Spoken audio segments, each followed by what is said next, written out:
So who here has Googled what is the best digital product to sell? And if you didn't raise your hand, it's all right. I raised my hand for you. And after that search, you probably went through all the blogs, the YouTube videos, the TikTok videos, going through all the courses, downloads, freebies, this, that, and the third, just looking for how can I make a digital product, especially with AI, because that speeds up the whole process, right? You get to make it in a weekend, start promoting it, and all of a sudden you already have a digital product that's ready to sell, and it's super exciting. But if we haven't met already, my name's Stan, and I've been selling digital products for a little bit over 12 months now, and I've been able to help my clients make over 6 figures selling digital products, and I personally made over 10K. And in this video, I'll be breaking down the secret that most creators won't tell you when it comes to selling digital products, especially using AI. So you looked up what are the best products to create, how to make it using ChatGPT or any of the AI tools out there, and then you finally made your product. But here's what most creators won't tell you. Using AI tools only speeds up the process to create your product. It doesn't guarantee that it will sell. And the reason why they don't tell you this is because when they sell their course or their ChatGPT prompts or whatever it is that they offer, telling you that it doesn't guarantee you sales will make you shy away. So that is why most creators won't tell you that creating a digital product isn't only about speeding up the process and making a product using ChatGPT. You have to create a product that actually gets your clients, your customers, a result. Because if it doesn't get them a result, they won't ever buy your product. But Stan, they always say, oh, create a product one time and it sells over and over and over again. Yes, that is true. With digital products, you can create them and sell them over and over and over again. But what is the case for most people though? Like what problem are most people actually having? You see, they create products, they speed up the process by using ChatGPT, but a lot of their digital products usually sit on the shelf. No one's buying it, no one cares about it, no one is talking about it. They have no results that they're helping people get. They have no results that they actually help their clients get or their customers get, and therefore no one is talking about your product and there's no hype around it, right? So how can you automate your sales over and over again if you don't even have a product that gets someone a direct or tangible result? But that is the big lie you've been told. Open up ChatGPT, tell it all the pains and the things that your customer is going through, and then tell it to create an ebook that is 1,000 words that helps them get their desired transformation, right?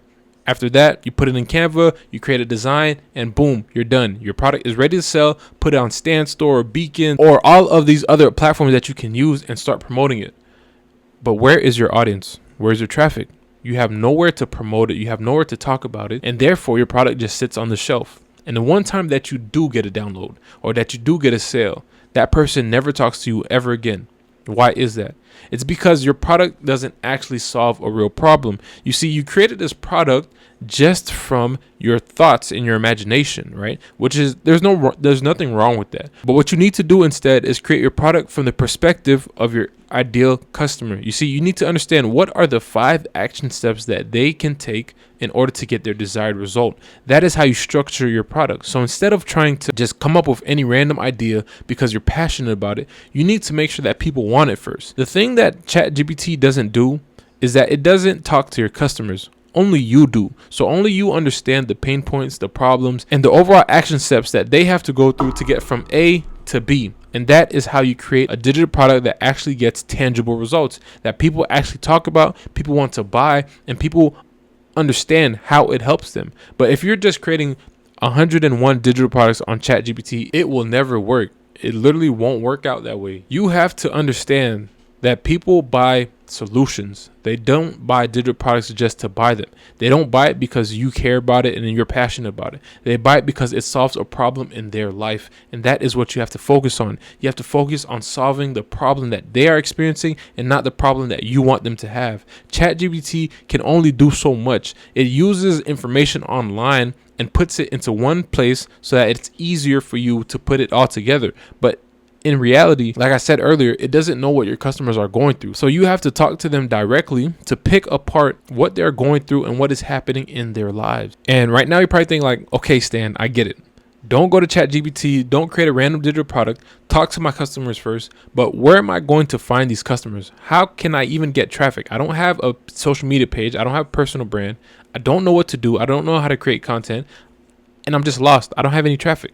So here's what I want you to do instead. It's not a big deal. Don't worry. You don't have to dance on camera and do all these trending videos. All you need to do is to find your niche, pick one short form platform that you use the most. So whether that may be Instagram, TikTok, YouTube Shorts, just pick one.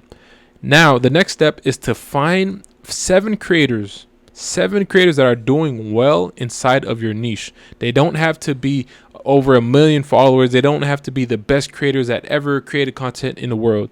They just have to be 7 creators that have a little bit more followers and understanding of how to create content than you. So what I want you to do is pick 5 to 6, maybe even 7 posts out of each of these 7 and study their content. What are they doing good?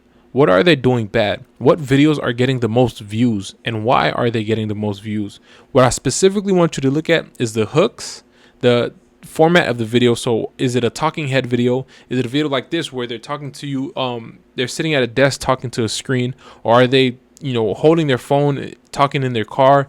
What are they doing within the video? Are they talking to a whiteboard like the one in the back?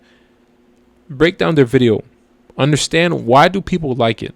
Why are people commenting? What parts of the video make it interesting to watch? And then what I want you to do is to not copy these videos, but reframe them. So a big thing inside of the content creation space is, look at what people are doing good. Look at what people are doing good and just copy it.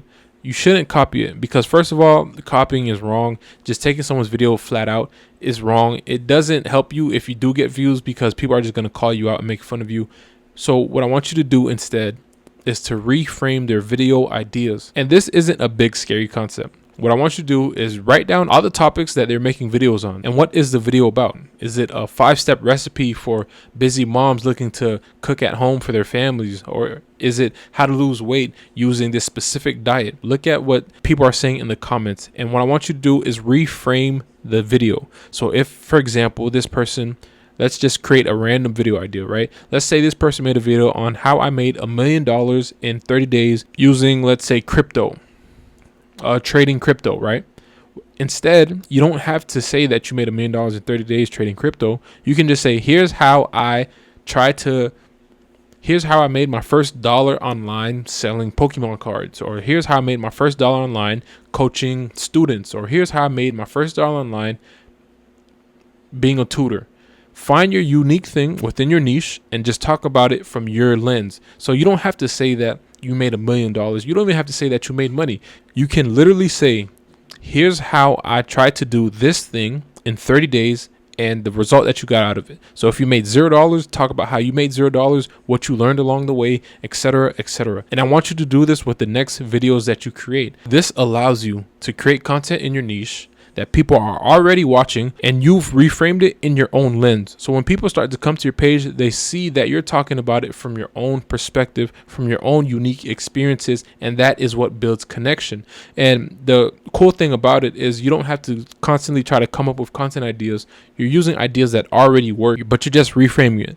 But okay, I'm creating content, I'm doing all this that you told me, Stan, but what do I do next? So here's the secret that I learned from working with a bunch of creators, right? The people who do the best are the ones who make content and have a pre-warm audience. This means that they already have created content. They've already talked to their audiences. They've talked to their customers, and they know exactly what they want. They've built that connection already. The advantage that you have as a beginner over other beginners is that you've already created content. You've already gotten people to know you a little bit, and they're starting to build a connection with you. So when you do go to create your digital product, at least you have 5, 10, 15, or even 20 people who already know you, who you've already talked to, and are slightly more likely to buy your digital product. I'm not saying that this is guaranteed. I'm not saying that they will buy your digital product, but at least these people have watched your content in some way, shape, or form and know you a little bit, versus the old way where creators will tell you to get on ChatGPT, create a product, and start promoting afterwards. Number one, people don't know you.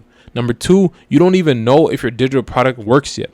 But at least if you have a brand already, you have an advantage because a few people do know you. Let's say you sent them a few DMs, you talked to them a little bit, you've qualified them, see like, okay, what problem are you having within your specific niche or within your specific thing that you help people solve. You've talked to customers, you understand the pain points that they're experiencing, you understand the problems that they're having, you know exactly what to put inside of your digital product. And now once you create it, you have 5 to 10 to 15, maybe even 20 people who you know your digital product will directly help. That is your advantage over most beginners. See, I started the old way. I created a product and then I tried to create my brand. I tried to post on social media and nobody wanted my product. And I thought that maybe it was just me. Maybe I didn't understand, how to create a product correctly. Maybe I didn't understand how to market or how to sell. But in all reality, I just created something that people didn't want. And to avoid that pain and that frustration and all those days spinning the wheels, creating a product and not being able to see your first sale notification in your stand store or your beacons, all you need to do is create your audience first, create content, and then create your product. This allows you to have an advantage over all the other beginners, because think about it for a second. If every beginner right now is literally creating a product first, but they're not marketing yet, what advantage can you have over them? Well, you can start creating content. Even as scary as it might seem, it's really not that bad, especially if you're clear on what you want to do, who you want to help, and how you want to provide value in some way, shape, or form. This is your duty. Creating content isn't just getting in front of a camera and doing trendy sounds and trending audio. It's your way on communicating what you do and how you help people solve that same problem. So that is the advantage that you have over other beginners, and I want you guys to take. So let me know down below, have you created a digital product yet? Have you tried to market it and sell it and you ran into a brick wall and don't know what to do next?